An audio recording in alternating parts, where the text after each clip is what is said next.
BJP নারী বিরোধিতা করছেন আপনি, আর এই ভুল করে এরকম একটা ধর্ষণ নিয়ে রাজনীতি করাটা অত্যন্ত অন্যায়। যেই 5 জনকে নির্যাতিতা তার এফআইআর এতে নাম দিয়েছে, তাদেরকে তৎপরতা নিয়ে তুলে ধরে অ্যারেস্ট করা, এটার বিরোধিতা কি বিজেপি করছে? কোনটা বিরোধিতা করছে? আমরা জানতাম যে যারা এরকম ন্যাক্কারজনক অপরাধ করেন, মেয়েদের ধর্ষণ করেন, অপমান করেন, তাদের একটা খুব কড়া একটা বিল ছিল, যেটাকে আমরা আইন করতে চেয়েছিল রাজ্য সরকার, অপরাজিতা বিল। সেই অপরাজিতা বিলের বিরোধিতা করেছে বিজেপি।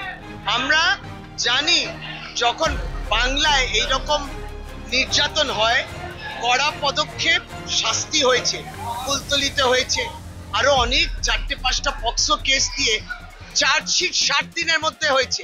ধর্ষকের ধর্ম আবার জাতি হয় নাকি? আপনার প্রশ্নের পরিপ্রেক্ষিতেই বলে, ধর্ষণের আবার ধর্ম আবার জাতি হয়? সেটা একটা অসামাজিক কাজ, সেটাকে নিন্দা জানাতে হয়। কিন্তু বিজেপির কি দেউলিয়া, কতটা দেউলিয়া যে তারা যারা করেছেন হেনস্থা কিংবা ধর্ষণ, তার ধর্ম দেখলো, তারপরে দিল রাজনৈতিক মোড়ক, বললো এরা তৃণমূল কংগ্রেসের কাছে। এবার তাই যদি বলি, তাহলে আজকে যে অনুপ বাউরি বেরোলো নাম, সে বিজেপির কর্মকর্তা, তাহলে এবার বিজেপি কি করবে?